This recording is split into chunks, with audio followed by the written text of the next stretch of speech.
cholesterol is not the problem. One has to ask why if the cholesterol levels are high.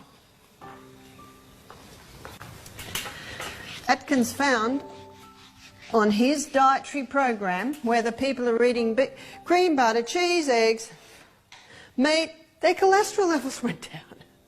Whew. He found his patients with high triglyceride levels came down. He was so excited about this, he went into the medical journals to see if there was research to prove what he was finding, and there was. In fact, in the 1980s, there was research that proved that dietary cholesterol in the food, had little or no effect on blood cholesterol levels.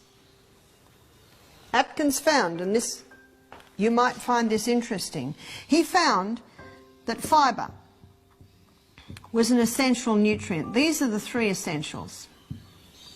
Fibre is essential. In what way is fibre essential? Our gastrointestinal tract needs to be swept every day, and it is fibre that sweeps it. Our gastrointestinal tract doesn't work without the movement. If the sewage system slows down, the whole body gets poisoned.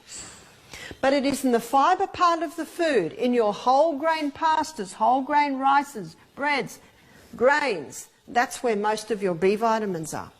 Once you throw the fibre away, you've thrown a lot of the essential vitamins. Atkins also found that protein is an essential nutrient. In what way is protein essential? The membrane around every cell in your body is 50% protein.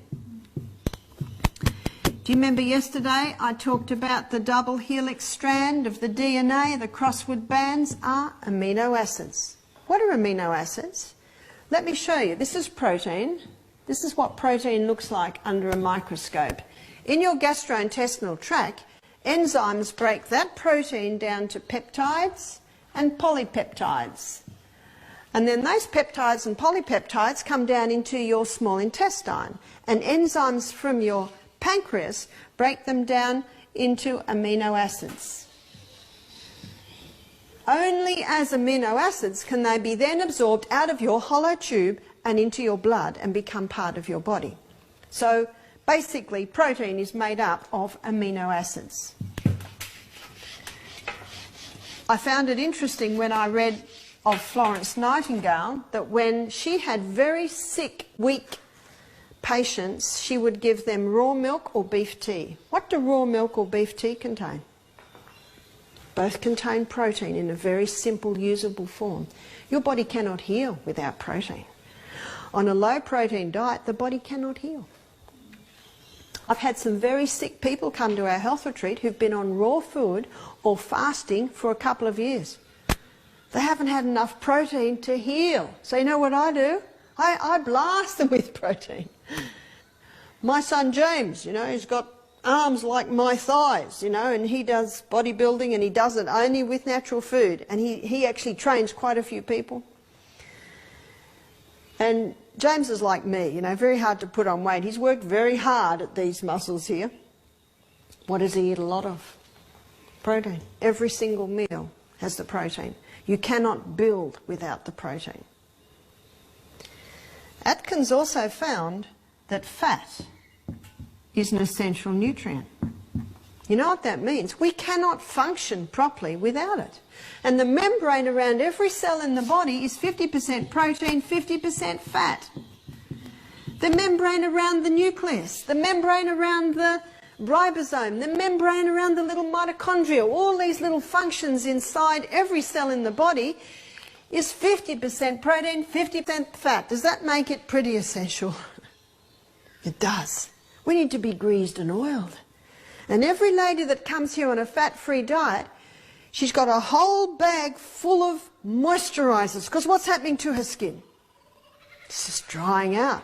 And it gets really dry, the moisturizers go on. How does it feel half an hour later? Same. And they say, Barbara, what do you put on your skin? I say, nothing.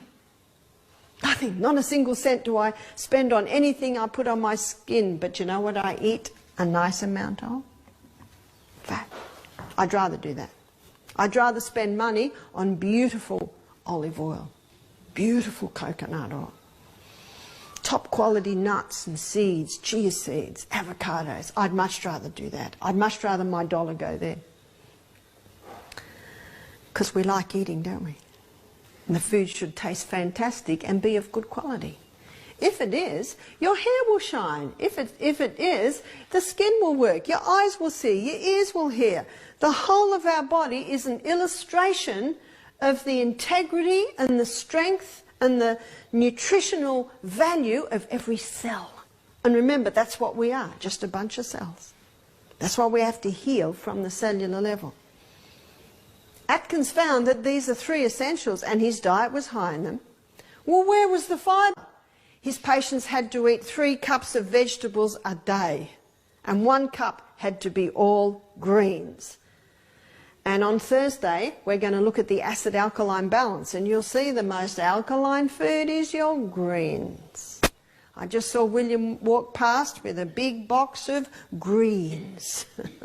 A lot of greens go into your broth at night, and a lot of greens go into, I think it's your 12 o'clock juice, where it's cucumber, apple and greens. Highly alkalizing, as you will see. So that's where the fibre was happening in the Atkins diet. Where's the protein? Well, that's obvious in the meats and the fats. What Atkins found in his research was that carbohydrates are actually non-essential. Now, this is not my opinion, this is fact. Non-essential. Do you know what that means? You can actually live without them. And I very quickly say, I don't suggest you do, because we like them. The biggest danger is when they're refined and when they're overdone. Carbohydrates aren't bad. It's only when they're overdone, and it's only when they're refined.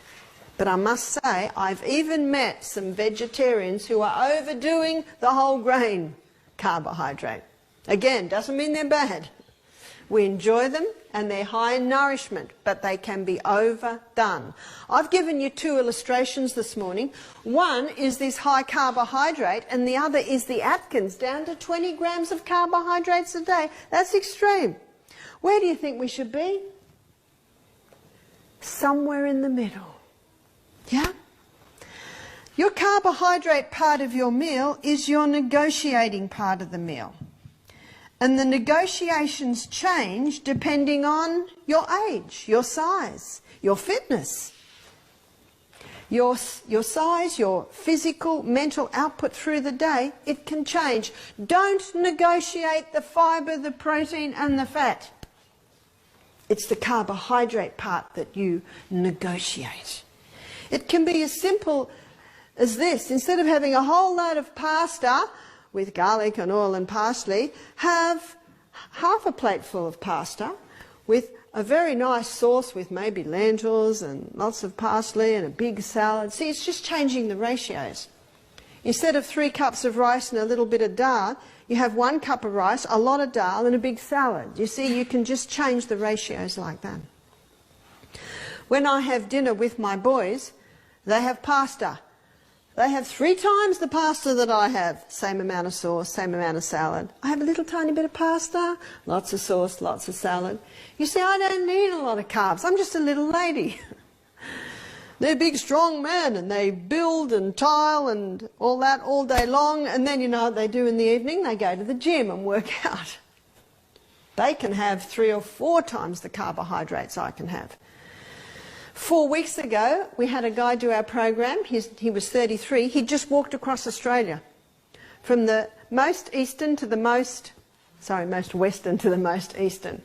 Took him 5 months, I think 5,600 kilometres.